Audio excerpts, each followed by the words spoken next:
Hi everyone, welcome to carlosmuchos.com again. It is Thursday the 20th of August 2011 and I'm keeping up with my putting up at least one video blog per week onto the site. There's also some new articles in there as well.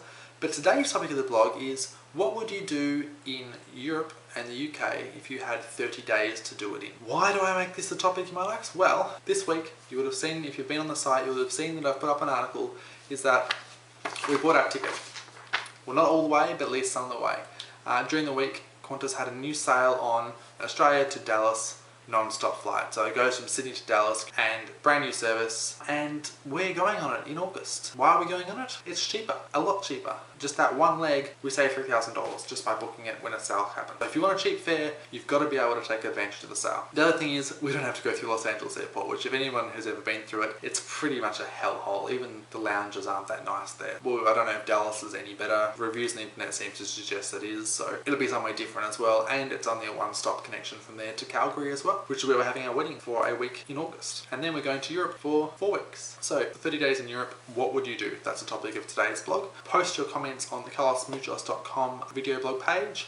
Just down underneath you can leave a post, comment, and just put down what we do in Europe for 30 days. Another news for the blog, we've put up some new articles there. So I've got the Bellarine Peninsula, which is Queenscliff and Port Lonsdale. Went down there, visit friends for the weekend. Beautiful day, beautiful weather. Just a great little afternoon by the seaside really, so check that one out. Also there is the second part of the Melbourne Parks Politics and Performances. That's the last of that series, so that's up there as well. There's a bit of a big gap between the two, so I hope you enjoy the second part of that. Then there's also the article How to Save Around the World. So I've just put it down, all the thoughts on how we actually are planning to save money by not going all the way around the world, but by booking sales when they happen. Unfortunately for Qantas, you get our business because the sale came up at the right time. Speaking of which, so we bought the ticket, and then I said in the last blog post is that media here loves it whenever something happens to Qantas. It's not funny, but it kind of is. Booked the ticket on Monday or Tuesday, I think it was Monday. Tuesday, one plane taking off out of Sydney, I think it was. I think the captain described as cooked an engine, so they all had to be recommented on something else. Just yesterday, we had, in the age again, plane emergency landing in Fiji. There was something wrong with the plane, obviously. I don't think it was emergency like air crash investigations kind of emergency, but anyway.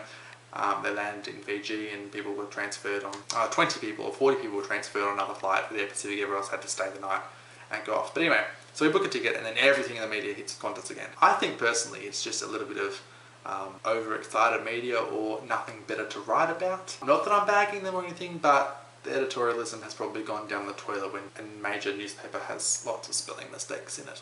But anyway, that's another story altogether. Why I'm talking about Qantas? Well, apparently if you talk about an airline or something, you get people to look at your blog. Since the last blog when I gave that review, people actually viewed the video quite quickly. So yeah, drop names, and they should be paying me for advertising now because I think I've spoken about them more than I have in my own site and my own thing.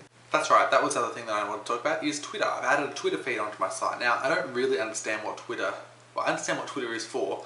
I don't really understand how it works with the @ symbols and the hash and all this other stuff. No idea what those bits mean, but I have a Twitter name, it's carlosmuchos. I don't know if there's an @ in front of that or a hash in front of it or whatever is in front of it. That's what it is. So you can follow the Twitter feed. So just for little things that I see that are travel related, I'm just going to pop them up on there. They appear on the site as well, so you can see them there, but they're not a full-blown article. When there is a new article though, it will be out on the Twitter. So yeah, just add that Twitter feed and you'll be able to find out exactly what's happening as well. I'm going to wrap it up right there. What I want you to do is write comments underneath. What would you do in Europe for 30 days? 30 days on a budget. I want to see as much as we can. What would you do? So I look forward to your comments and posts. In the meantime, it's now 204 days, 13 hours, 24 minutes and 42 seconds until we board our flight for our holiday. The countdown is on the website as well. Check it out. Hopefully I'll be seeing you all soon. Cheers. Have a good one.